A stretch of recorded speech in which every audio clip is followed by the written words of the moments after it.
Good morning, students of class 10. Welcome back to the online classes now.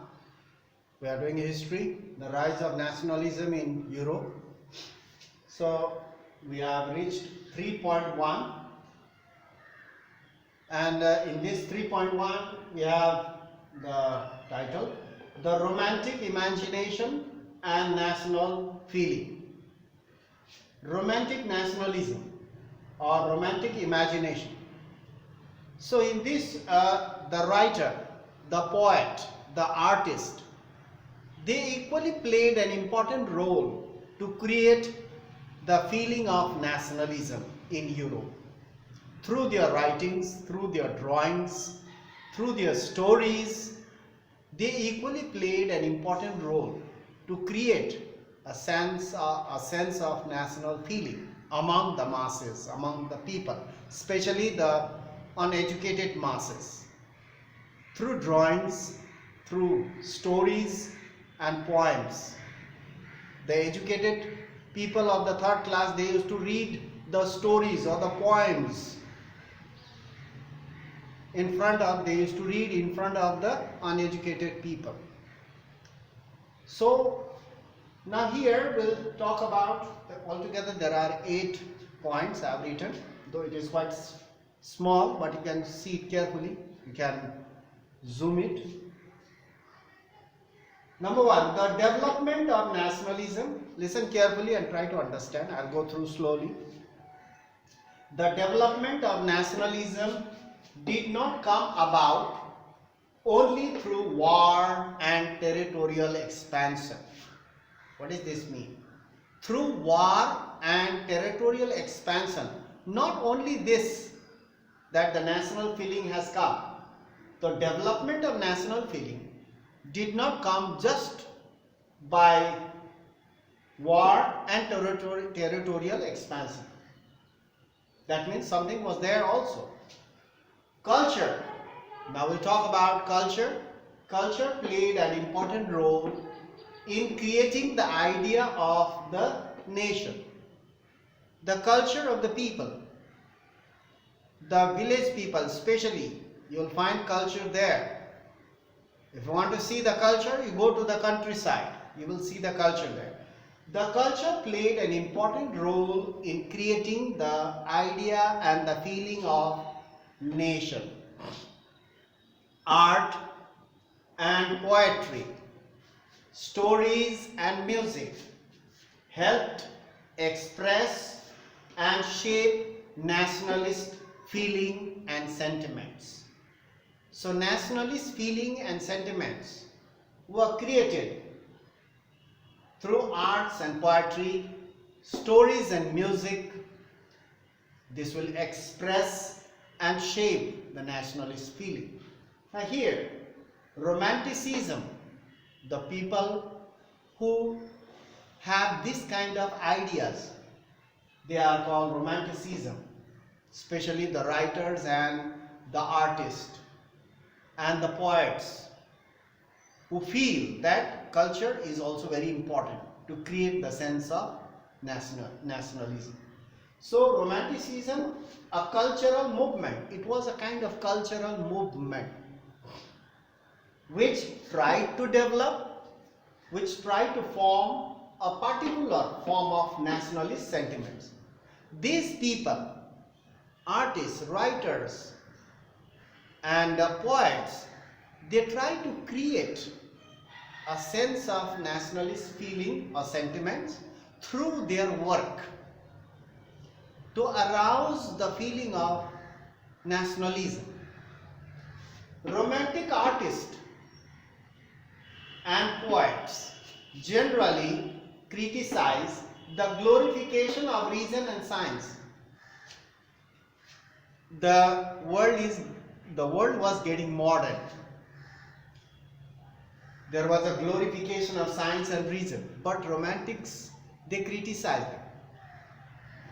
it. Reason and science, glorification of reason and science will not bring nationalism, feeling of nationalism.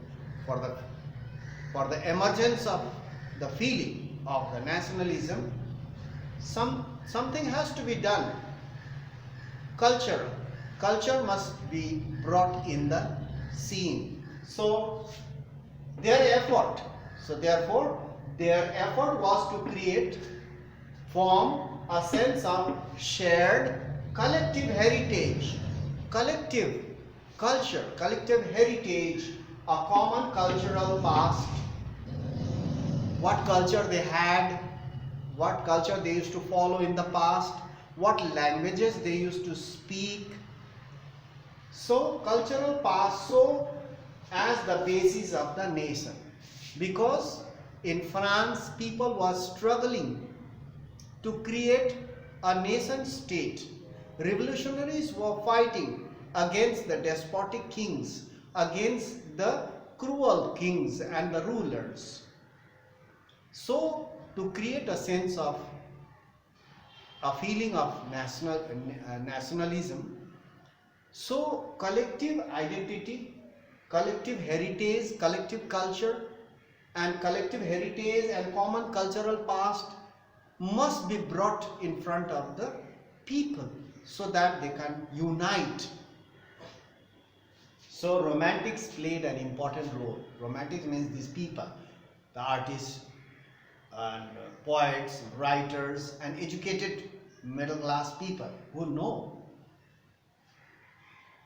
Many romantics claimed that true culture was to be discovered among the common people in the villages. That's right.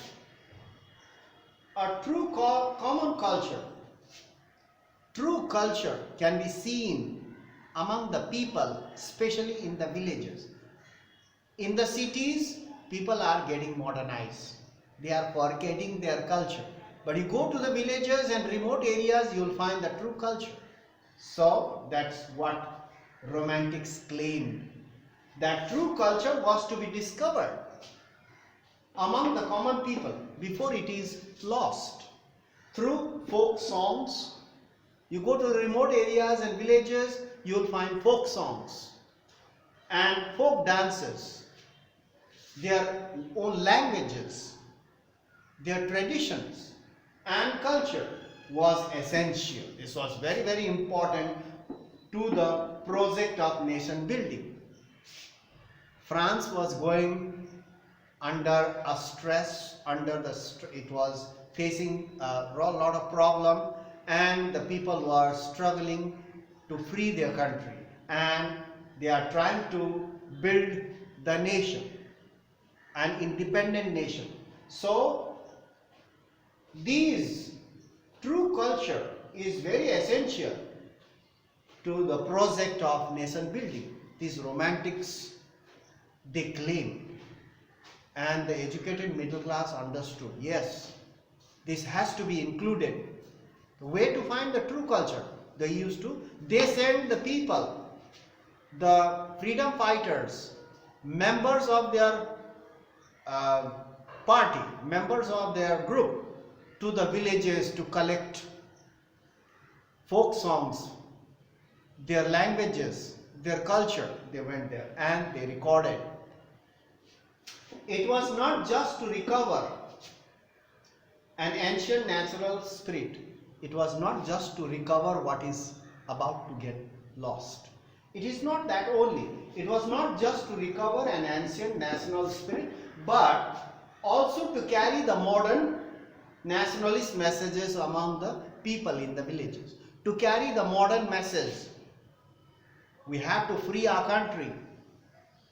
So to carry the modern nationalist message to the people who are mostly illiterate in the villages, to collect their culture as well as provide them the modern nationalist feeling for the nation building, to create a nation state.